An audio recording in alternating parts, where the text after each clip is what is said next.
Well, welcome back, MexitPlanners. Today is a very special day. We have two great guests that are going to tell you how to make the first step into moving to Mexico or abroad, wherever you want to go. The folks we have here today are with Right Choice Resume Services, and they're going to tell you exactly what to do to get that remote job, or to at least get an interview for the remote job. So we have Joanne here on my right, and we have Danica here on my left. And we're just gonna have a little chat, fireside chat, and talk about all the things you need to know about remote jobs. And of course, once you land that remote job, when you're ready to move to Mexico, I got you.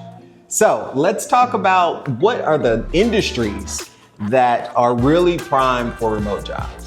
There's a lot of tech industries, obviously, because you can be at home and do, but there's a lot of administrative jobs. Okay. Admin assistant, executive assistant, where they don't care where you are. They don't need you to be in the office. They need you to simply be watching their calendar, doing all of the little minute tasks, and booking their travel. Okay. So there's lots of jobs like that. Excellent. And I heard you say something earlier when you first arrived, talking to my buddy Craig, about the amount of resumes that are received for regular jobs versus remote jobs. You want to talk about that a little bit? Sure. So, and I actually did a bunch of research to make sure. And last time I had checked this, it said it was 28% more. Wow. No, it's actually double now. Since companies like Amazon said, no, everybody back to the office, it has just grown exponentially. So unfortunately, it's harder, but most people don't know how to apply. Yeah. So it's you get 1,000 applications, and you can see that on LinkedIn because it will say this many people applied, but that means they just saw the title and they said, oh, apply, and they pushed a button. So I'm really bad about using LinkedIn. Is LinkedIn the preferred way now to find a job, or is it just one of many sources? It's one of many, but it's also very important. So recruiters they pay for something different. Okay. So you can go on LinkedIn for free, create your profile. Great. If they want to use it properly, they pay a high fee, anywhere from $5,000 to $10,000 per recruiter per year. And that gives them access to a back end where they can go in and put in their string searches. So they're searching for the keywords to find people who have them. And that's why it's so important that your LinkedIn says what your resume says. Do you offer LinkedIn cleanup services for optimization? Sure. You want to talk about that, Danica? Sure, yeah. So we definitely do offer LinkedIn optimization services. I will just say that if anybody offers to go into your LinkedIn profile for you, to do it for you, do not accept that. Oh. LinkedIn is really stepping up their efforts to enforce their terms of service, and it is against their terms of service to let somebody else access your LinkedIn profile. Okay. So you could lose it, and it is really important to have 90% of recruiters and employers use LinkedIn looking for the best candidates, so you don't want to lose your LinkedIn. So what we do is once we write your resume, we get you all prepared with all of the information that you're going to need. You will then take your resume and you will populate your LinkedIn with that information. So we tell you exactly what to put on your LinkedIn profile. We tell you all the settings that you need to choose. LinkedIn is a really great resource and site, but it's not entirely user-friendly. So there's a lot of settings and stuff that you may not even know about that you should be activating or deactivating. And we tell you what to do with all of that. This sounds like job SEO, right? Job search engine optimization. Yes. Yes. Like very highly technical stuff, right? And most people probably wouldn't know how to do any of those things to be seen. So no, I mean, remote work is fairly new. I mean, since the pandemic, obviously, there's been a huge uptick in online jobs, and it's just not the same as walking into an office with your resume and immediately talking to somebody. You are probably going to be seen by an algorithm before a person. So getting those keywords right, getting your job title right is important. So speaking of algorithms, I know that many companies use resume screening software. Is that a standard thing across the board now, or is that something that only the big companies are using? What would you say in that regard? I would say most companies that are going to have remote positions are using some type of applicant tracking system, or ATS. Okay. Yeah, I would say that most of them are. Some of the smaller companies, maybe not, but it's still important to make your resume fit all those same criteria, just to make sure that in case they are using it, you are going to hit those keywords and be seen for sure. It's important to know, people think that ATS, which is Applicant Tracking System, is some sort of magic potion or something. It's not. It's a database. That's it. Your resume goes in, it has to parse or turn into code. If it doesn't turn into the code, it can't be read when they want to look for it. So they put them all in, and unfortunately with LinkedIn, they will get 1,000 resumes for one position. So they can't look at them all.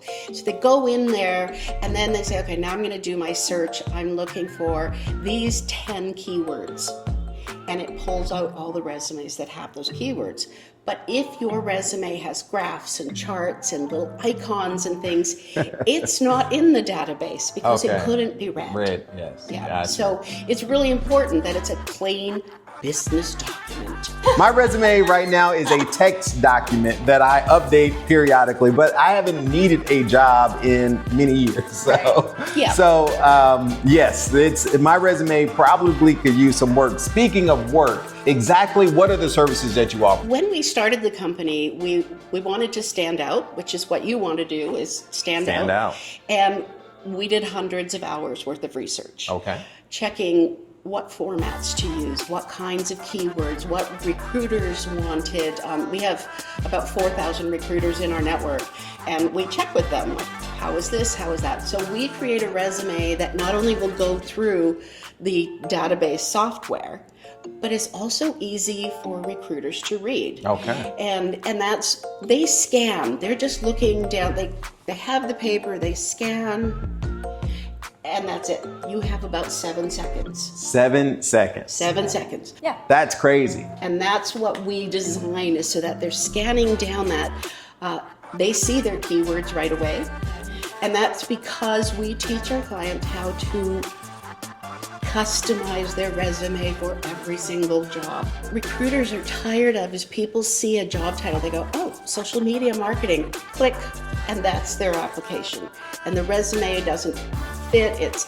So it's really important, and that's one of the things we do. A lot of what we do is educating our clients so that they do stand out and they're not the button pusher, the Homer Simpson with the little bird hitting a key. Boop, boop. Yeah, exactly. We use something called the STAR interview format, which is situation, task, actions, and results. Only we flip it and we always put the results first. Yeah. I was a journalist, and it was like, if it bleeds, it leads. And so you always have that.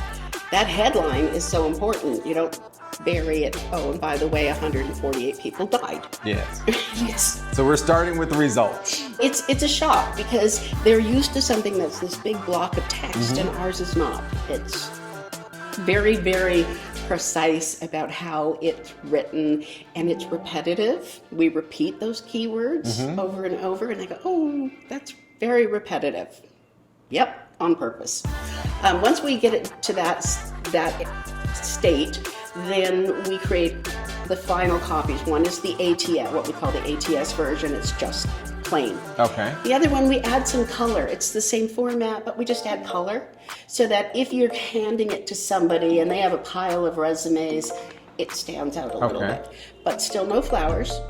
No flowers, no icons. People know it's your phone number. No emojis. You don't need the phone. No. We send that. We also send an entire book that we put together. Okay. And it tells you how to apply for jobs, not hitting the easy apply button, and how to customize, and how to write a cover letter, and how to interview. And it's a full package, because if I hand you, this is one I use quite often.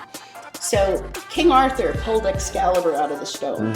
He didn't know how to use it. He had a sword. He was a kid. He had a sword. He had to learn. and he learned from Merlin. And so we teach how to use the sword. You can't just go, I have a sword. yeah, I have a sword. Maybe I have a sword. So it's really important that people follow that. And that's why what we do works.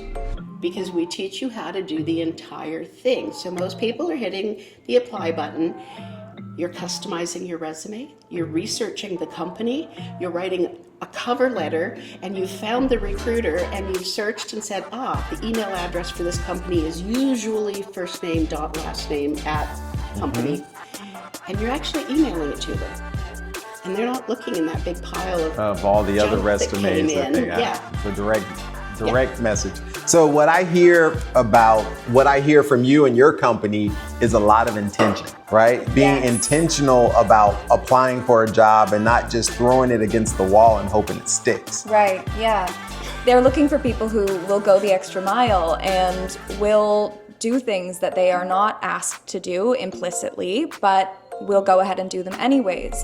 So if you are looking for the person who is the hiring authority and you are reaching out to them and saying, hey, I went through the effort to find you and to look up your company, and these are all the things that I love about your company, and this is why I know that I'm going to be a great fit for you. Here's my resume. I've gone ahead and applied through LinkedIn or wherever, but I wanted to make sure that I got a copy into your hands because I know that I'm going to be perfect for this. So it is very important that you put in the effort. It should be work to find a job. It really should. I guess that's the point of, this entire discussion is we're at a point in the world where people want to live where they want to live and work wherever, right? And it's a global economy, and you really should be able to live and work wherever you choose. So finding that remote job is step number one, just making sure your finances are secure to your income. You should not expect to move to Mexico or to move to Thailand or Colombia or any place else and to take a job from someone there that could be doing that job. Right, for sure. And so also earning US dollars or Canadian dollars or whatever is an advantage, of course, if you have that ability. So finding that job is going to be super, super important for you. So there are some pitfalls. Okay. One of the things that is important to watch for are scams. And we have a friend who lives here who just got scammed trying, to get an online job. And so you have to research. You don't just see a job and go, oh yeah, I'll apply for that. So I have a couple of them here. One is called Skill Navigate Pro. And it looks really good. And then I went to their website. They have 3 positions listed, but they say they have 7,000. Okay. I couldn't find any reviews from clients anywhere except for 3 or 4 on their site that were, Jane D, as in Jane Doe. Sure. Okay. They're offering $20 to $28 an hour, which is way over what most remote jobs will offer, unless you're an executive or, senior management. The site was kind of vague, so I did some research. I went to scamadvisor.com. Their trust score is 35 out of 100. Not very good. Don't apply. Just run away. Run away. Save your personal information. So do that research, because scams are prevalent, and I think it's going to get worse. Oh, sure. Okay. The chance of getting picked for one of the online jobs is 0.06%. It's 60 times worse than the odds of getting into Harvard. Okay, let me digest that for a second. So, not very good. In other words, if we can't figure it out here between the 3 of us, it doesn't seem like you're getting that remote job. And we're not getting into Harvard. Yeah, so there you go.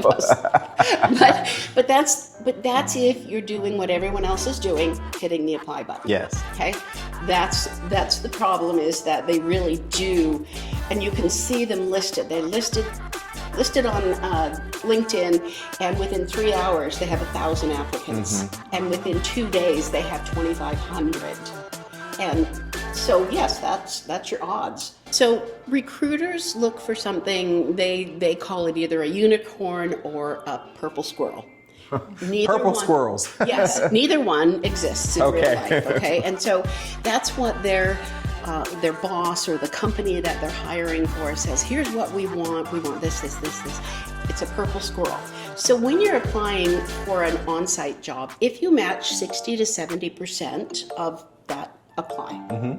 If you are trying to get a remote job, the recommendation is that you should meet at least 90% of the criteria to be considered. Okay. So it is definitely harder because you're no longer looking at a pool of people in Chicago. Okay. You're looking at a pool of people from all of the United States. So that means instead of, 300,000 in the city where you live, you are now competing against 35 million people or however many.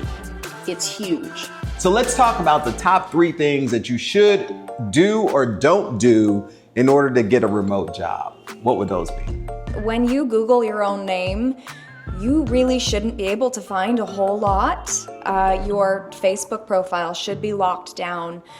Your Twitter, X, whatever it is, it should be locked down. Your Instagram, you shouldn't have too many really personal details. You shouldn't have, especially if you're looking for a job, you shouldn't have every opinion that you have in your life be out there for everybody to consume.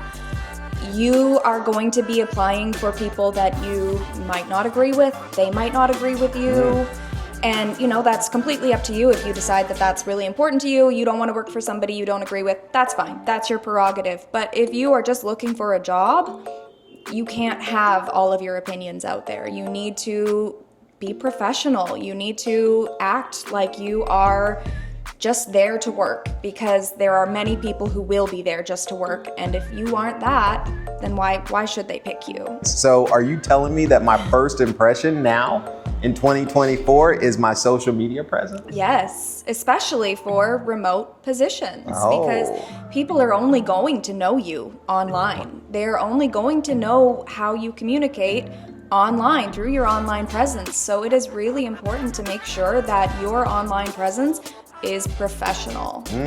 Did you hear that? Especially for remote positions, your only connection with your other or with the other coworkers and employers is your online presence. So how do you present online is everything. Not just your resume, but what is the rest of your social media or social internet presence? What does that TikTok look like? Right. When was the last time you did that dance on TikTok, right? So that's gonna be important if you wanna get a job.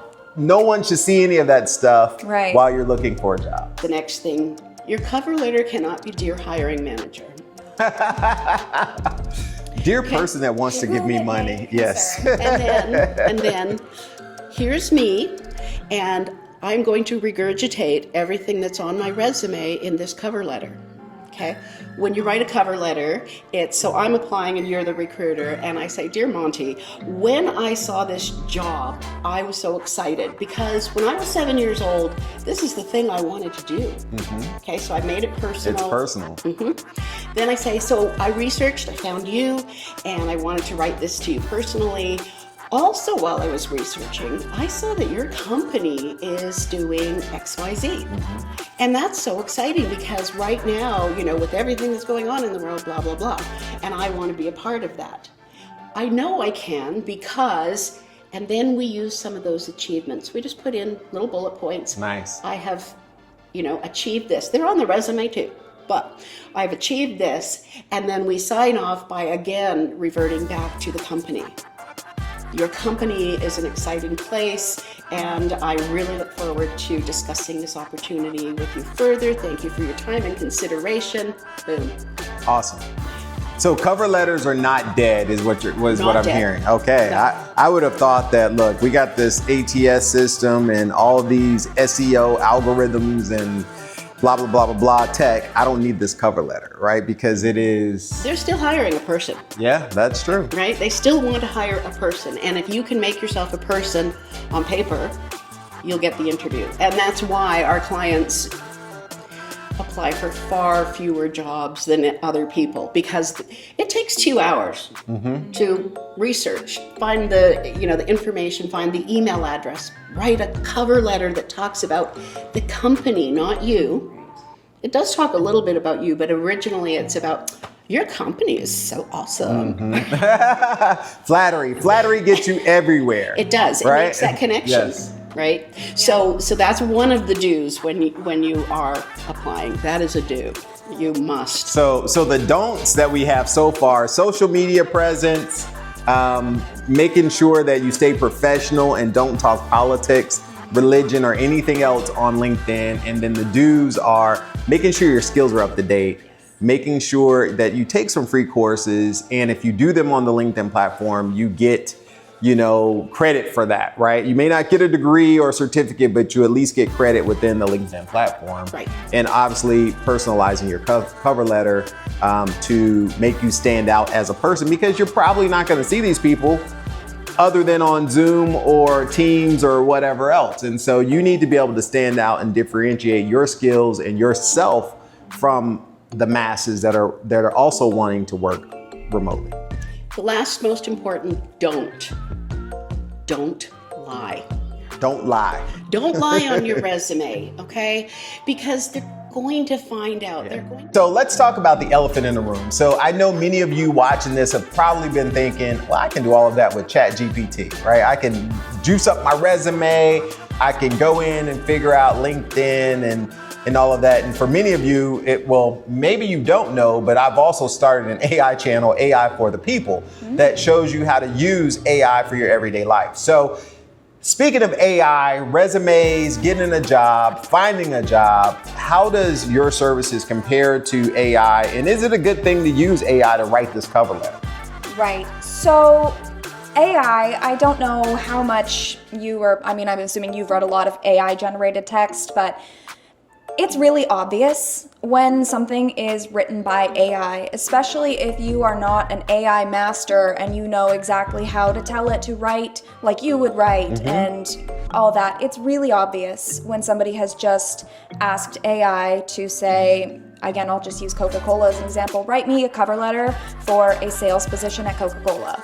It's really obvious, and recruiters don't like seeing that. They don't like seeing that you've chosen the easiest route to apply for this job. For your actual resume, AI can be great for some things. If you don't know exactly, if you don't have a list of like what your job duties were, you could say, what are job duties for a sales associate at whatever store. It will generate, a basic job description for you, but it's not going to understand what your achievements were. It's not going to know how to talk about those achievements, talk about how you are going to be able to replicate your achievements. That's another really important thing with our process, is that we're saying, I'm able to achieve this, and I know exactly what I did so that I can duplicate those results for another company. So it's about more than just spitting words onto a paper. It's about explaining who you are, what you do, and why you stand out from everyone else.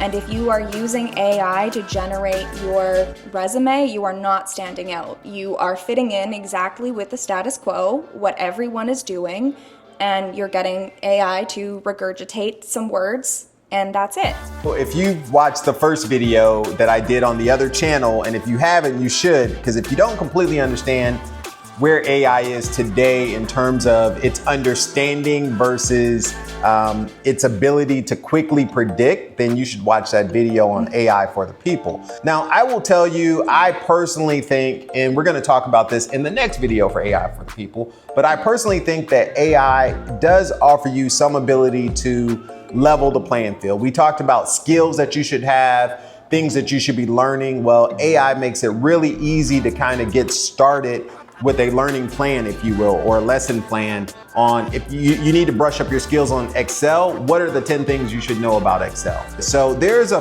place for AI in your job search.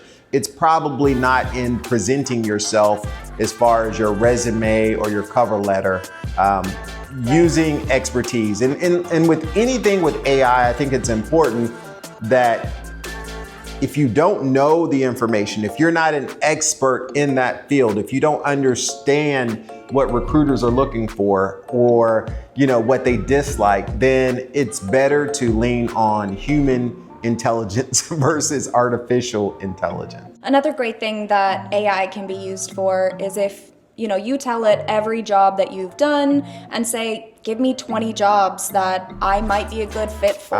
That's a good point.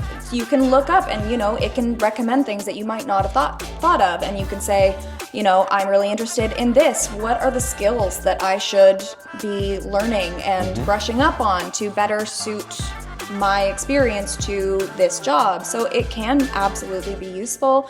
It just should not be writing your resume or your cover letters for you. There you go.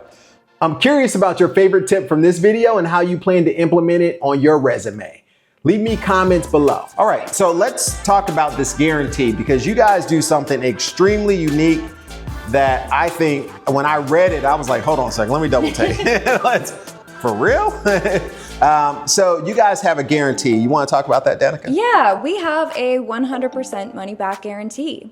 If within 90 days you are following our job search guidelines, our recommendations, our way, we tell you exactly how to apply for these jobs. We tell you exactly what to do, what not to do, all of that. If you are following that and you do not get serious interest or from recruiters or hiring authorities or interviews, we will give you your money back, because we are very confident in what we do. We are positive that you will get results if you follow what we say, because we have done a lot of research. We have done so much research, to be honest. So let me make sure I understand what you're guaranteeing, because I think, people hear 100% money back guarantee, your mailbox is going to be flooded with folks wanting to take advantage of your services, right? But they're not guaranteed that you're going to get a job. No. Right? They're not guaranteed. Let me say that again. They are not guaranteeing that you're going to get a job. And the reason why is it's a multi-step process. There's the research, there's the resume, how you present yourself on paper and online, and then there's the interview. And you can have a great presentation, like a YouTube thumbnail could be wonderful, but you could be clickbait. You could be a human clickbait. For sure. And we don't want human clickbait, right? We want real substantive content. So just like this video, if you're watching it, hopefully it wasn't clickbait. Hopefully you got everything that you needed, but they offer 100% or 100, I'll let you state it again. I don't want to state it for them. I'll let them state it. Yeah, so it's 100% money back guarantee that you will receive serious interest from recruiters or interviews. So yeah, as long as you are following all of our advice, all of our guidelines, then yeah, we do guarantee that. We are available, of course. If after 30 days you aren't getting any result, please send us an email. Let us help you. We want our clients to succeed, and we will do everything that we can to make I like to give you one thing that you can leave this video with, and Danica has that one thing. So we do offer a completely free, no strings attached resume analysis of your current resume. If you want to send it to us, we'll let you know exactly, if there are things in your resume that are going to make it not go through ATS, we'll let you know. We will give you a score out of 50, and it's totally free, no strings attached, and we would love to do that for you. So are you ready to take the next step towards your dream remote job? Drop a comment below with the type of remote work you're aiming for, and I'll share more tips over the next few weeks in short video format. Don't forget to like this video, subscribe, and share it with friends if you think it's helpful. Stay tuned for more strategies to help you live and work wherever you want. Let's make 2025 the year you make it happen. Till next time, MexitPlans Monty, I'm out.